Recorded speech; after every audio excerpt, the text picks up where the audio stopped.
વડોદરા શહેરમાં બિલ્ડરના પાપે સત્વ પ્રાઇમ ફ્લેટની compound wall ધરાશયી થઈ અને 40 પરિવારો જેઓ ઘર વિહોણા બન્યા છે। આ ઘરથી બેઘર થયેલા લોકો માટે વૈકલ્પિક વ્યવસ્થા કરવામાં આવે અને જે બિલ્ડર સત્વ પ્રાઇમ ફ્લેટ જેના પાપે આ કમ્પાઉન્ડ વોલ ધરાશયી થઈ છે તેના વિરુદ્ધ કાયદાકીય પગલાં લેવામાં આવે તેવી રજૂઆત કરવા માટે કોંગ્રેસનું ડેલિગેશન મ્યુનિસિપલ કમિશનરની કચેરીએ પહોંચી ગયું હતું અને આ દરમિયાન મ્યુનિસિપલ કમિશનર અને વડોદરા શહેર કોંગ્રેસ પ્રમુખ તેમજ કોંગ્રેસના કોર્પોરેટરો વચ્ચે બોલાચાલી થઈ। વડોદરા શહેર કોંગ્રેસ પ્રમુખ અને કોંગ્રેસના કોર્પોરેટરો મ્યુનિસિપલ કમિશનરની કેબિનમાં જ ધરણા પર બેસી ગયા। આક્ષેપ છે કે મ્યુનિસિપલ કમિશનર દ્વારા કોંગ્રેસના કોર્પોરેટર સાથે અપમાન કર્યું હોવાના આક્ષેપ કરવામાં આવ્યા છે। હાલ વાત કરીએ કોંગ્રેસની તો કોંગ્રેસ અહીં રહીશો સાથે પહોંચી ગયા હતા અને તેઓની રજૂઆત છે કે જે રહીશો હાલ બેઘર બન્યા છે, જેઓને અત્યારે ઘર નથી, સત્વ પ્રાઇમ ફ્લેટ જેઓએ ખાલી કરવું પડ્યું છે તેઓ માટે વૈકલ્પિક વ્યવસ્થા કરી આપવામાં આવે। જો કે લાંબી બોલાચાલી થઈ, ઉગ્ર બોલાચાલીના દ્રશ્યો પણ સામે આવ્યા જ્યાં મ્યુનિસિપલ કમિશનર અને કોંગ્રેસ શહેર પ્રમુખ તેમજ કોંગ્રેસના કોર્પોરેટરો વચ્ચે બોલાચાલી થઈ। આખરે મ્યુનિસિપલ કમિશનર દ્વારા તમામ જે પરિવારો છે તેમને વૈકલ્પિક વ્યવસ્થા કરી આપવાની ખાતરી આપવામાં આવી છે। વડોદરા શહેરના મ્યુનિસિપલ કમિશનર સાહેબને રજૂઆત કરી છે કે આ 3 દિવસ પહેલાં જે ઘટના બની છે એમાં જે તે બિલ્ડર જેને જીડીસીઆરના નોર્મ્સનું પાલન નથી કર્યું અને વાયોલેશન કર્યું છે એ બિલ્ડરની રજા ચીઠ્ઠી તાત્કાલિક રદ કરવામાં આવે, કારણ કે એ બિલ્ડરની ખામીના કારણે જે બાજુના 2 બિલ્ડિંગનો પાયો નબળો પડી ગયો, એમની આખી રિટર્નિંગ વોલ પડી ગઈ અને જ્યારે જે 40 પરિવાર છે એટલે કે 125 લોકો છે, 40 મકાન છે, એમના જીવને જોખમ છે। ફાયર બ્રિગેડના કહેવાથી મકાન તો ખાલી કર્યા પણ આજે એમને બીક છે કે અમે મકાનમાં રહેવા જઈશું તો કાલે ઉઠીને કંઈ થાય તો નહીં ને। કોઈ પણ મકાન બને એનું આયુષ્ય આપણે સૌ જાણીએ છીએ કે જે ટેકનિકલ લેંગ્વેજમાં કહેવાય કે ભાઈ 40 વર્ષ તો મકાન ઊભું રહે, પરંતુ હજુ તો આ લોકોને 8 વર્ષ થયા છે તો આ લોકોએ આ મકાન જે બનાવ્યા કોઈની લોન ચાલે છે, કોઈએ માથે દેવું કર્યું છે અને આ બધા મધ્યમ વર્ગના છે અને આ લોકો પાસે એવા કોઈ વધારાના રૂપિયા નથી કે રાતોરાત કોઈ બીજા બંગલામાં બનાવી દેશે કે રહેવા જશે। ત્યારે આમની વૈકલ્પિક વ્યવસ્થા હજુ થઈ નથી, એ અમે રજૂઆત કરી છે કે તાત્કાલિક વૈકલ્પિક વ્યવસ્થા કરવામાં આવે। બીજું કે જે બિલ્ડર છે એની સામે કોર્પોરેશન વડોદરા શહેરના પોલીસ કમિશનરને જાણ કરે કે આ બિલ્ડરની સામે માનવ વધનો ગુનો દાખલ કરો। એટલા માટે કહું છું કારણ કે ભગવાનની કૃપાથી કોઈને જાનહાનિ નથી થઈ, પરંતુ તમે જોયું હશે વિડીયોમાં જે કાકા ઇવનિંગ વોક કરતા હતા એમની પાછળ દિવાલ પડી ગઈ, થોડી પાછળ હોત તો એ કાકા કદાચ આપણી વચ્ચે ના હોત અને કદાચ જો સમયસર આ લોકો બહાર ના નીકળ્યા હોત અને કોઈનું મકાન પડી ગયું હોત, કોઈ હોનારત થઈ હોત તો જવાબદાર કોણ? આ લોકો તો બધા હાથ અદ્ધર કરી દેશે। એટલે અમારી રજૂઆત છે કે જે પણ બિલ્ડર છે એ ગમે તેની મોટી ચમરબંધી કેમ ના હોય એની સામે ગુનો દાખલ કરો, એની રજા ચીઠ્ઠી રદ કરો અને કયા અધિકારીએ આ રજા ચીઠ્ઠી પર સહી કરી, કારણ કે કોર્પોરેશનના નિયમ મુજબ એ સ્થળ પર ઇન્સ્પેક્શન કરવા જવું પડે અને જેને સહી કરી છે એને ઇન્સ્પેક્શન નહીં કર્યું હોય, જો કર્યું હોત તો જે 3 મીટરનો જે ડિસ્ટન્સનો જે નિયમ છે જીડીસીઆરનો એનું પણ પાલન થયું નથી। હું ખુદ ત્યાં જઈને આવ્યો છું, નરી આંખે જોઈ શકાય એવું ત્યાં ખોટું કામ થયું છે। માટે અમે કમિશનર સાહેબને રજૂઆત કરી છે કે તાત્કાલિક આમાં એક્શન લો। એમને પણ અમને જે વાત કરી છે અને 2 દિવસનો સમય જે માંગ્યો છે એ સમયમાં એ જે પણ રિપોર્ટ બનાવશે સ્ટેબિલિટી રિપોર્ટ અને બધા રિપોર્ટ અમે પણ જોઈશું। વાત એવી છે કે જ્યારે અત્યારે આ લોકો પાસે મકાન નથી તો એ મકાનની વૈકલ્પિક વ્યવસ્થા કરવામાં આવે એ અમે અમને રજૂઆત કરી છે અને એમને સાંત્વના આપી છે કે ભાઈ આ લોકોની રજૂઆત અમે સાંભળીને એમની વૈકલ્પિક વ્યવસ્થા પણ કરીશું। વિસ્તારમાં બનાવ બન્યો છે, રજૂઆત પણ આપના દ્વારા કરવામાં આવી છે, લોકો હેરાન થઈ રહ્યા છે, શું કહેશો? કમિશનરશ્રીને સ્થાનિક સત્વ પ્રાઇમના લોકો મળી ગયા છે 2 દિવસ પહેલાં। અજુગતી બાબત આપણને એટલે લાગે કે આજે આ લોકો આવ્યા એટલા માટે કે ભાઈ આજ દિન સુધી 2 દિવસ થઈ ગયા, 2 દિવસમાં શું કાર્યવાહી કરી? કારણ એ જ છે કે કોઈપણ કમિશનર હોય, કમિશનરના હાથમાં કોર્પોરેશનમાંથી જ્યારે રજા ચીઠ્ઠી બાંધકામની પરમિશન આપતા હોય તો ફાઇલ તો એમના હાથમાં જ હોય। 1 મિનિટમાં એ ઈચ્છે ને કે ભાઈ અમારે આ ફાઇલ જોવી છે તો 1 મિનિટમાં ફાઇલ મંગાવીને એ જોવે ને એની ઉપર એક્શન લે। આજે આ 4થો દિવસ થાય છે, 4 દિવસ નહીં, તમે 1 કલાક આવી રીતે વિતાવો કે ઘર હોય ને ઘર છોડીને પાછું નીચે રહેવાનું હોય તો 1 કલાક વિતાવીએ ને આપણે તો આપણને ખબર પડે કે વેદના શું છે।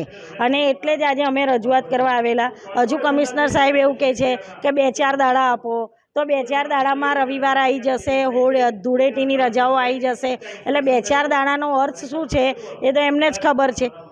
અને અમે એમને રજૂઆત કરી છે કે જમવાની વ્યવસ્થા કરી છે પણ આમના નાના બાળકો છે, ભણી રહ્યા છે, વયોવૃદ્ધ લોકો છે, એ લોકોને રહેવાની વ્યવસ્થા તો કશું છે ને. એ લોકો જાતે સગા સંબંધીને ત્યાં ક્લબ હાઉસમાં આરામ કરી લે અથવા તો નીચે જ બેસી રહે છે. 40 મકાનનું ગેસ કનેક્શન બંધ છે એટલે તમે જમવાની વ્યવસ્થા કરી, અને જમવાની વ્યવસ્થા કરવી એ તો કોર્પોરેશનની ફરજમાં આવે છે.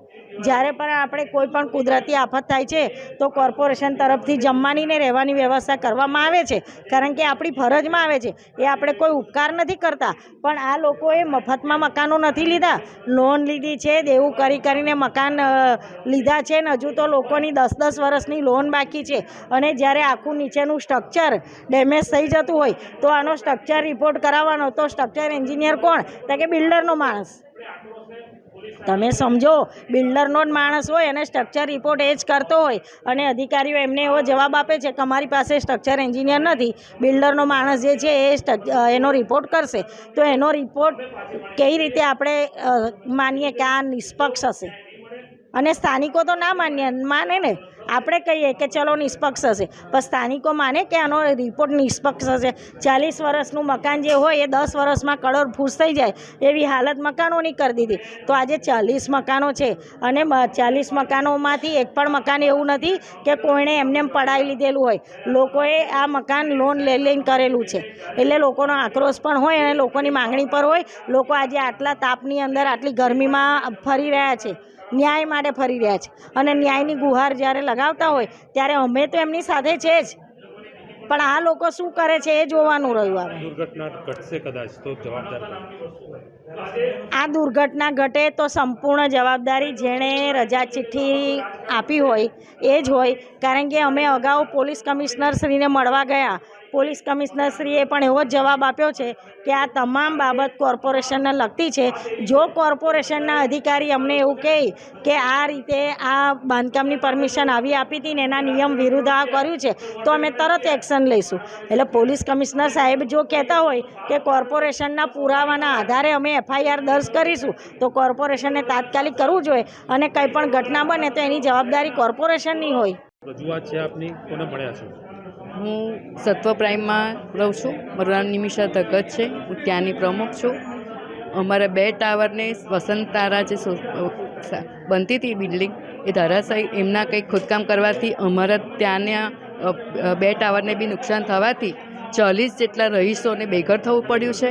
નાના નાના છોકરાઓ બહાર નીકળી ગયા, અને કમનસીબે તમે બધાએ CCTV ફૂટેજ જોયા જ છે. એ કાકા પણ બચી ગયા. આજે અમારી નાનો બચ્ચો છે તે બી આજે અમારી સાથે આવ્યો છે. આજે 3 દિવસ થયા.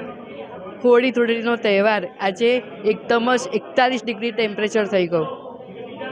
બરાબર, આજે અમને બી કોઈની પાસે આશિયાના લેવાનું છે, એટલે એવું ભીખ માગી રહ્યા છે કે અમને આશિયાના, અમારું છત હોવા છતાં બી બરાબર, છત હોય તો મીઠું રોટલો બી ખાઈ શકે, અમને ખાવા એવું નહીં, પણ છત જ જતી રહી છે. આજે એ લોકો બિચારાને જોઉં છું ને મને એવું થાય છે કે અમને બધાને કે આપણે જેની બી ઘરે રહ્યા હોય તો એને કેટલું આપણે ઓશિયાળું લાગે. ઘર શેના માટે બનાવીએ? માળો છે આપણો, મીઠું રોટલો ખાઈએ. અત્યારે બધાને કેટલું શાંતિના, આજે છોકરા માર્ચ મહિનો છોકરાને એક્ઝામ, અને આજે ઘર આપણે કેવું હોય, એક મહેલ જેવું આપણું ઘર બનાવ્યું હોય, ઝૂંપડું પણ છે મારું પોતાનું છે, હે ને. અને આ સમયમાં ખબર નહીં કેમનું અને આ વસ્તુ થવી પણ ના જોઈએ. અને અમારા માટે તો છે કે અત્યારે અમને કાચું કામ આપ્યું છે, તો પાકું ક્યારે થશે? રજૂઆત કરી તો એમને કીધું વૈકલ્પિક વ્યવસ્થા કરી આપશે, બધું જ છે, પણ હજી અમે જે રહીશો છે અમને અંદરથી ફાળ બી છે કે અમે અમારા ઘરમાં ક્યારે જઈ શકીશું. અને આનું જે અમારું પાક્કું છે. અને ત્યાર પછી આ જે માર્ચ એપ્રિલ છે, માનો કે વરસાદ, અત્યારે ગ્લોબલ વાઇબર એ થઈ ગયું છે, બરાબર, વોર્મિંગ છે. અત્યારે એકદમ ઠંડીમાંથી ગરમી થઈ, કાલ ઉઠીને વાવાઝોડું આવ્યું કે વરસાદ પડ્યો. આપણે ત્યાં વરસાદમાં બી જોયું છે કે હવે પૂર બધે જ આવે છે. ત્યારે અમારું શું? નિમિષા ધગત. અત્યારે સત્વ પ્રાઇમ જે બિલ્ડિંગ છે એમાં બાજુની બિલ્ડિંગમાં જે કન્સ્ટ્રક્શનની એક્ટિવિટી ચાલતી હતી એના કારણે રવિવારની રાત્રે એમની કમ્પાઉન્ડ વોલ ધરાશાયી હતી અને બિલ્ડિંગનું સ્ટ્રક્ચર વીક પડ્યું એવી રજૂઆત આવી છે. અને એ જે ઘટના ઘટી એના પછી એની ઓલ્ટરનેટ વ્યવસ્થા કરવાની, એમની રજા ચિઠ્ઠી રદ કરવાની રજૂઆત કોંગ્રેસ તરફથી મને આજે થઈ છે, અને એમના રહીશો પણ આવ્યા છે, જે કાલે પણ મને મળવા આવ્યા હતા. જેમ જ ઘટના થઈ એમ જે કાઉન્સિલર શ્રી ત્યાંના લોકલ છે એમના દ્વારા મને જાણ કરવામાં આવી અને તાત્કાલિક જ અમે અમારા જે બિલ્ડિંગ ટીડીઓ બ્રાન્ચ છે એના ઇન્સ્પેક્ટર અને એના જે ઉચ્ચ અધિકારી છે અમને ત્યાં સ્થળ ઉપર મોકલ્યા.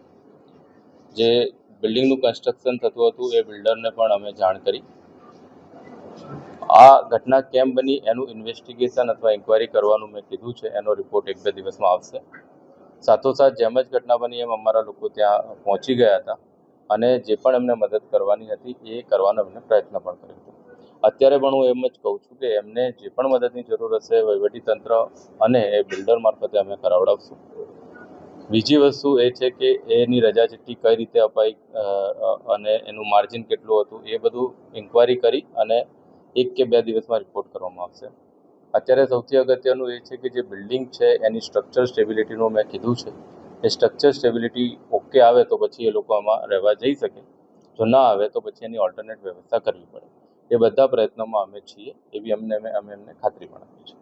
સર 2 દિવસ થયા, 40 ડિગ્રી તાપમાન છે, 40 પરિવારો અત્યારે બહાર રહી ગયા છે, 10મા ધોરણની બાળકો પરીક્ષા આપે છે, કોઈ વ્યવસ્થા તંત્રએ કરવાની નહીં, ફરજ પડી કશું નહીં કરી? મેં આપને પહેલા જ કીધું છે કે જે રવિવારની રાત્રે જ મારા બંને અધિકારીઓ વિધિન હાફ એન અવર ત્યાં પહોંચી ગયા હતા. જેમ જ કાઉન્સિલરશ્રીનો ફોન આવ્યો અને એમને જાણ થઈ એ પ્રમાણે અને જ્યારે પહોંચ્યા એટલે જેમને જે મદદની જરૂર હશે અમે એમને ખાતરી આપી છે. જમવાની ને બધી આનુષંગિક વ્યવસ્થા પણ જ્યાં સુધી મારા ધ્યાનમાં છે એ કરાઈ હતી અને અત્યારે પણ હું કહું છું કે એમને જે જરૂર હશે મેં આપને અત્યારે બી કીધું કે જે એમને જે બી ઓલ્ટરનેટ વ્યવસ્થા જોઈતી હશે અમે કરવા તૈયાર છીએ. કોર્પોરેટર વ્યક્તિગત મેં ઉગ્રતાથી વાત કરી જ નથી. ગઈકાલે પણ એમના પ્રમુખશ્રી મારી જોડે આવ્યા હતા, એમની વાત મેં શાંતિથી સાંભળી છે. બીજી વાત કોંગ્રેસના પ્રમુખ શ્રી રિતિકભાઈ છે એ પણ એમણે રજૂઆત કરી, એ પણ અમે શાંતિથી સાંભળી છે. વિપક્ષના નેતા માનનીય ચંદ્રકાંત શ્રીવાસ્તવજી ભથ્થુભાઈએ જે વાત કરી છે એ બી અમે એમની વાતનો નોંધ લીધું છે. ઉપરાંતમાં એમના જે ફ્લેટના જે 2 બહેનો અહીંયા ઊભા હતા એમણે પણ રજૂઆત કરી. પુષ્પાબેને પણ કીધું. પુષ્પાબેનનું કહેવું એમ છે કે તમે અમારા ફોન નહીં લીધા અને કોઈ આવ્યું નહીં અથવા કોઈ મદદ ના મળી. એટલે મેં એમને કીધું છે કે તમે એલિગેશન ના કરો, બિકોઝ મેં તરત ફોન લીધા છે અને રાત્રે 11 વાગ્યા સુધી ત્યાંના જે કોંગ્રેસના કાઉન્સિલર માનની અમીબેન રાવત બેન છે એમની જોડે હું સતત સંપર્કમાં હતો. અમારા અધિકારી ત્યાં હતા એટલે મારે એમને કહેવું પડ્યું. અધરવાઇઝ આ જે આમની જે આખી રજૂઆત છે અમે શાંતિથી સાંભળી છે અને હું પુનઃ કહું છું કે ગઈકાલે પણ પ્રમુખબેન આવ્યા હતા, એમની રજૂઆત મેં સાંભળી છે અને જે પણ કરવાનું હશે અમે કરશું.